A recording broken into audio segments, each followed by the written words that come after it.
Today we are going to begin with the chapter Economic Reforms since 1991, right? We have already studied the economic policies followed in India between 1950 to 1990. We know that in agriculture sector, land reforms were introduced, subsidies were given, and green revolution was launched. In the foreign trade sector, the inward looking trade strategy, or import substitution, the policy of import substitution was followed. And in the industrial sector, if you look at the policies followed, there was encouragement given to the small scale industries. Important role was given to the public sector. Policy of licensing was given a lot of importance, right? Now with these policies which were followed between 1950 to 1990, we have already read that the industrial sector did not grow very fast, and the overall rate of the Indian economy growth rate remained low, right? So economic reforms were launched in 1991. Now what are these economic reforms? Economic reforms means they are set of economic policies directed to accelerate the pace of growth and development. Okay, accelerate means to increase the rate of growth and development. That means to boost the GDP. A set of policies were introduced in 1991, right? So what we find is that before 1991, the policy of LPQ, that is licensing, which was required for the industries, permits, which were required for imports and exports, and quotas, which you have seen on investment and which you have seen on imports, they were changed after 1990 to the policy of LPG, or liberalization, privatization, and globalization. So this was the new economic policy, or the economic reforms, which were introduced after 1990. Now the question which is often asked is that what was the need for economic reforms? The need for economic reforms was that the policies which were followed before 1990 led to inflation in the domestic economy and led to increase in fiscal deficit. Fiscal deficit means that the government was spending much more than its income, right? Why was the government spending more? Because it needed to build roads, it needed to build schools, hospitals, etc. But its expenditure was more than its earnings.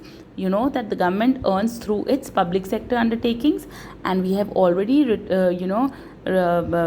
studied in chapter number 2 that the public sector undertakings were making losses, right? So because of these two reasons, there were depletion. The government had to borrow from the rest of the world, and there was depletion in the foreign exchange reserves of the government, because also not much foreign exchange was earned because of lack of exports. As you know that we had not followed the policy of export promotion, rather we had followed the policy of import substitution.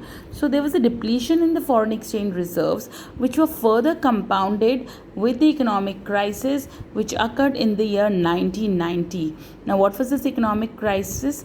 Economic crisis meant that there was there was a war in the Gulf region between Iraq and Kuwait, and due to which the supply of petroleum, this is the area of OPEC countries, where these are the countries which produce oil, right? Or Iran, Iraq, Kuwait.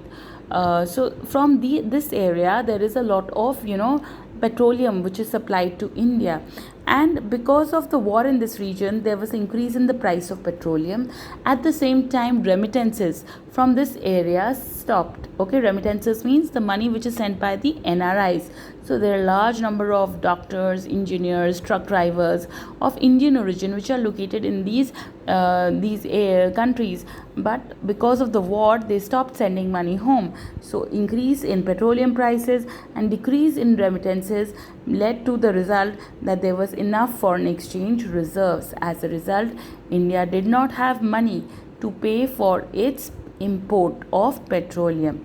As a result, Indian government approached the World Bank, or the IMF, or International Bank for Reconstruction and Development, for fresh loan. Okay, the World Bank agreed to give fresh loan on the condition that NEP or the new economic policy or economic reforms will be introduced to make the economy in a better position and to accelerate the rate of growth, right?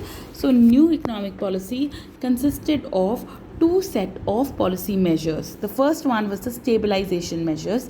This basically meant these were the short term measures, which meant that inflation will be kept under control and the Indian government would maintain enough foreign exchange reserves.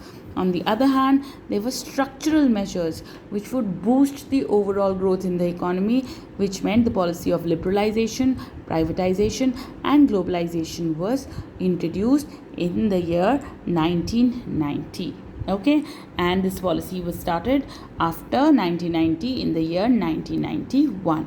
Okay, we are going to start with liberalization today. And what does liberalization means? It means to free the economy from the restrictions which were imposed earlier. Okay, before 1990 you have read that there were a lot of restrictions imposed on the Indian economy. For example, there was the policy of licensing, where any industry which wanted to expand output, which wanted to produce a new thing, had to take a license from the government, right? There was a policy of licensing, there was a policy of reservations, large number of industries were reserved for the public sector, and so on, right? So after 1919 these restrictions were removed, the economy was made more free. Okay, now let us look at these restrictions. These restrictions were introduced in the industrial sector, which is called the liberalization of the industrial sector or industrial sector reforms. In the financial sector means the financial institutions like banks, mutual funds, etc. In the tax sector, foreign exchange sector, and the foreign trade sector. So in all these sectors there were restrictions which were removed after 1990. Let us look at the restrictions. Let us look at the freeing of the industrial sector, or we can call this industrial sector reforms, or we can also call it liberalizing the industrial sector. What was done? First, the policy of delicensing was followed, right? Initially the private sector had to take a license for every small thing, whether it wanted to set up a new industry, whether it wanted to expand its output, whether it wanted to introduce a new product, it had to take a license. And a lot of time and money was wasted in taking the license. As a result, the private sector remained inefficient, right? We have also read that the policy of licensing was used by big industrial houses to stop new industries from entering the market, right? So this policy of licensing was stopped after 1990. Okay, and a policy of delicensing was started. Then contraction of the public sector. Prior to 1990, a lot of industries were, more than around 17 in fact, were reserved for the public sector. Okay, in this, private sector could not enter. But after 1990, they were reduced from 17 to 3. Okay, only atomic power, defense equipment, and railways were introduced for the public sector. Okay, otherwise private sector could enter into any industry. Okay, then there was de-reservation of the small scale industries. Before 1990, according to the Carve Committee, a lot of products were reserved for the small scale industries, right?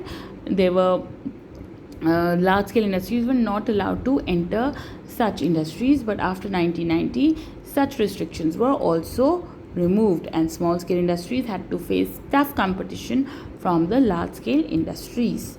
And free determination of prices. Prior to 1990, Indian industries could not determine the prices of their goods, but after 1990 they were given the market forces of demand and supply were used to determine the prices of goods, right? So this was the industrial sector reforms or liberalization of the industrial sector. Okay, in the next class we will talk about the liberalization of the financial, tax and foreign exchange and foreign trade sector.